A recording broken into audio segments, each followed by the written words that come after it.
Hello and welcome to our seventh edition of Taking It Further.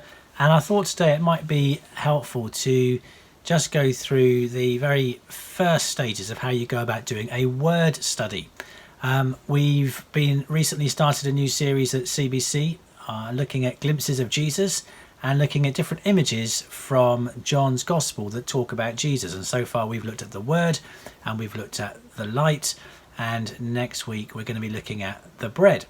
And one of the things I've said is that these images all have their roots in the Old Testament. And so it might be helpful to know how we go about searching the Old Testament for these images that John is talking about in the New Testament. And so I'm just going to show you a couple of ways using some free resources on the computer that will allow you to do this. Obviously in the days before the internet, you would need to have something called a concordance, which was a really thick book which essentially listed every single, let's say you had the King James version, it listed every single word that existed in the King James version of the Bible. And so it would be arranged alphabetically, and you look up, say, the word light, and it would list out every single Bible reference of how that word was used in the Bible. And depending on the price you paid for your concordance and the thickness of your concordance and how thorough it was, it might even next to each reference just have a few words each side, so you can see the immediate context of where that word applies. We're not going to do that today. We're going to rely on the power of the internet and to speed things up for us. And so let's use that example of Jesus being the light of the world. And so we're going to use, first of all, we're going to start off in something called Bible Gateway. And so we would go and the address would be www.biblegateway, you can see it's come up there already, .com. And that takes us to a page that looks like this. And we're going to work in the New International Version, UK, so it's the English spellings. And suppose I want to look up the word light. I just simply type light in here. It gives me a few options. We'll just go with light. Click on search. And there we see that there are 263 results from the whole of the Bible on the word light. And we just come down to the Bible search results, and they're listed through in the order they appear in the Bible. Over here on the right hand side, I can see that there are 174 references in the Old Testament, and then each book of the Old Testament with the number of references next to it. Or I could come down to the 89 references in the New Testament. And so, I mean, we've been looking at John's Gospel. See, it's used, light appears 16 times in John's Gospel. Just click on that, and we then get the 16 occurrences of the word light in John's Gospel. Suppose I want to come to have a look at Matthew, because this is where we just know maybe you need to take things on to the next step. Obviously in John chapter, let's go back to John chapter 8 verse 12 was a verse that we talked about on Sunday. Jesus said, "I am the light of the world. Whoever follows me will never walk in darkness, but will have the light of life." If we come back to Matthew and just come down just to show you, so using light in pretty much the way that we'd expect, although when we come to Matthew chapter 11 and verse 30, we see another saying of Jesus, "For my yoke is easy and my burden is light." Clearly a different use of the same word, and we need at this point to recognize that the Old Testament was mainly written in Hebrew, the New Testament was mainly written in Greek. None of it was written in English. And so we need to flag up that sometimes, as in the case here, different Greek words can be translated to one English word. And also we have plenty of examples throughout the Bible where a single Hebrew word can be translated into a number of different English words, and likewise a single Greek word in the New Testament could be translated into a number of different English words. So we might, if we were just searching on the English, we might miss out some occurrences because the English uses a different translation in different places for what is the same root word in either the Hebrew or the Greek. So let's look at a different resource, and so we're going to go to the Step Bible. So www.stepbible.org. That opens up to this particular screen here. Down the right hand side there's a basic welcome screen with some introductory explanations, which is helpful, but also really helpfully up here we've got these three little dots. If you click on those, you've got guide and instructions, and you've also got video demonstrations, and so there's a number of videos which talk you through the basics of how to use the Step Bible. Just to give me some more space, I'm going to close this half of the screen. You'll see currently it's open at the ESV, which is the English Standard Version, and at Genesis chapter 1. You might think, well, let's change that to the NIV, which is the version we use at church. I would say don't do that, and the reason I would say don't do that is because you'll notice that in the ESV lots of these words are in blue, and if you point at a blue word, you see that at the bottom of the screen you get a very brief explanation of what that word is, what it is in the original language, and also what it means and how it's used in the Bible.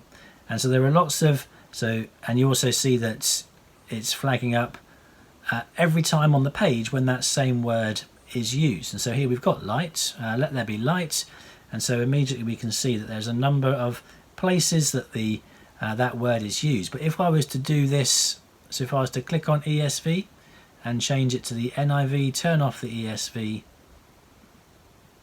and do search, so same, none of those vocabulary links exist for the NIV version, so that's why I would encourage us to stick with the ESV. So let's get rid of Genesis chapter 1 and let's do a search on light. I've got a number of different coloured sections which initially might be a bit confusing, which is why I'd encourage you to use the guide to start with. But we've basically got Greek words in green, we've got some Hebrew words in blue, and then English words in yellow. So if I click on the English word light, we see, similar to Bible Gateway, we then get a list of all the verses in the Bible which contain the word light. Now, we were interested in initially in John's Gospel, so let's just look at John's Gospel.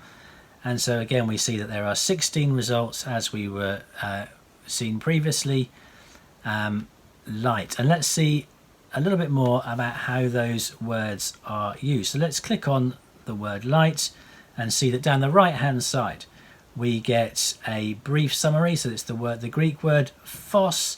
It means light, daylight, firelight, occurs 72 times in the Bible, and some of those meanings and some of those uses are given underneath in the vocab section.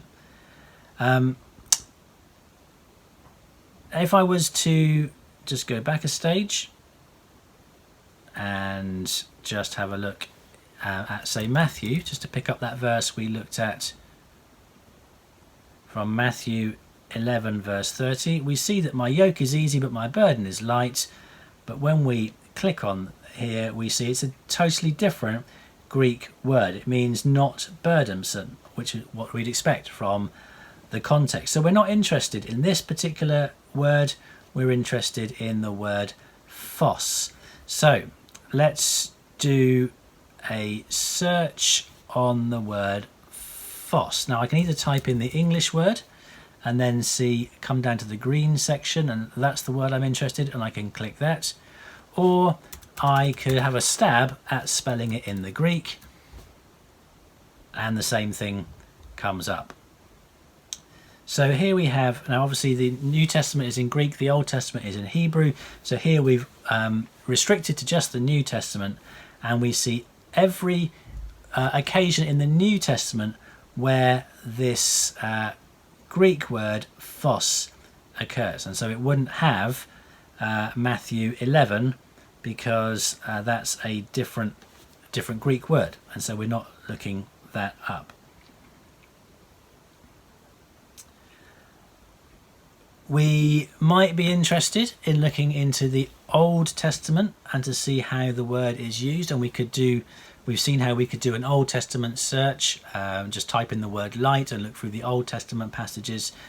But it's also another really good thing that I like about the Step Bible is that as well as English translations, we also have some ancient translations, and particularly this one we might find particularly helpful here. The Septuagint is, now obviously the Old Testament was written in Hebrew, but the Septuagint was a Greek translation of the Old Testament. And this would have been, for many of the people alive in the New Testament, those that could read, maybe they could understand or read Greek. They certainly, unless they were Jewish, they wouldn't be able to read Hebrew. And so the Old Testament was translated from Hebrew into Greek. And so many of the original readers of the New Testament, their only experience of the Old Testament was the Old Testament in Greek, which is this version here. So let's switch to that. We'll keep the ESV on so then I can have them both next to each other. And so now let's do a search on this word phos, light, as it occurs in the Septuagint, so the Old Testament, but the Greek version of the Old Testament. So we click on the question mark, and so here we go. So first one is Genesis chapter 1 verse 3, and God said, "Let there be light," and there was light. So this is the Greek translation of that verse in Hebrew. And we could then look through, and we could go through verse by verse if we wanted to know. Obviously there are 178 results here from the Old Testament, which would take us quite a long time to go through. But if we were digging back into the Old Testament, wanting to know, are there particular verses, are there particular references that John's got in mind when he talks about Jesus being the light, we can now work our way through these references to see all the occasions in the Old Testament where it's talking about light.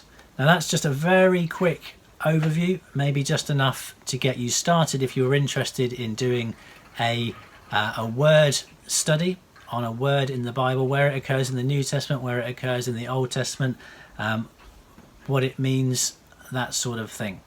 If you've got any questions, why not stick them in the comments below this on YouTube, or get in touch.